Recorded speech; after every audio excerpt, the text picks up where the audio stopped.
Every grid operator relies on visibility. You can't defend what you can't see. But what if your first sign of a breach isn't an alarm? It's a blackout. In April 2025, NERC approved a new cybersecurity standard, CIP-015-1. It focuses on one key area, internal network security monitoring, INSM, which provides utilities with deeper insight into the invisible activity within their trusted networks.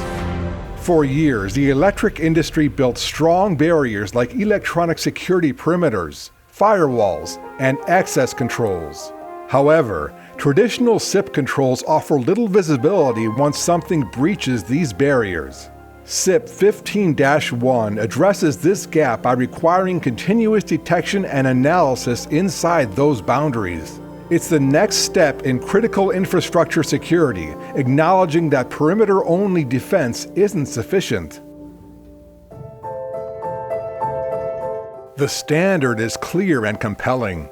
It applies to high and medium impact BES cyber systems. Owners and operators must identify the network locations that need monitoring, implement tools or methods to detect and alert on suspicious activity, document what is being monitored, how alerts are handled, and how logs are stored, and regularly review and update the monitoring system to ensure it adapts to environmental changes.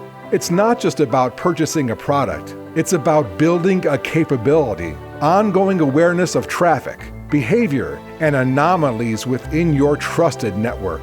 Some entities deploy passive sensors at Layer 2 switch spans or mirror ports to capture copies of internal traffic.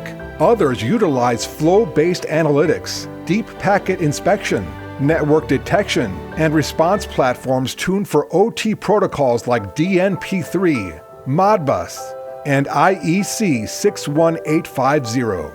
A compliant INSM solution might include a tap or span port capturing mirrored traffic, a network detection device analyzing flows for anomalies, centralized log collection feeding into an SIEM or Security Operations Center, and clearly defined alert thresholds, investigation procedures, and periodic reviews documented in policy.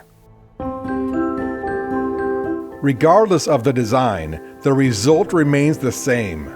Early detection of insider threats, misconfigurations, or lateral movement that would otherwise go unnoticed. CIP-015-1 does not stand alone. It supports the entire CIP family, while CIP-7 safeguards systems. CIP-15 indicates when something gets passed, while CIP-8 drives incident response. CIP-15 provides the evidence, while CIP-10 manages configuration changes. INSM verifies what is actually happening on the network.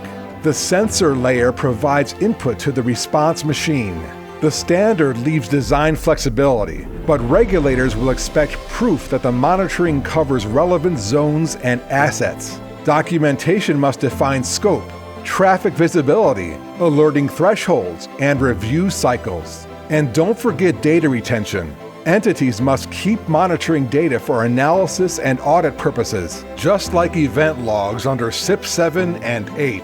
The best programs combine INSM with existing SOC workflows, utilizing baselines and threat intelligence to distinguish between noise and signal. CIP-15-1 signifies a cultural shift from compliance-driven checklists to operational intelligence. It transforms the unseen into something measurable, because threats don't stop at the perimeter. They hide in normal traffic, move laterally, and wait for inattention. INSM changes that equation.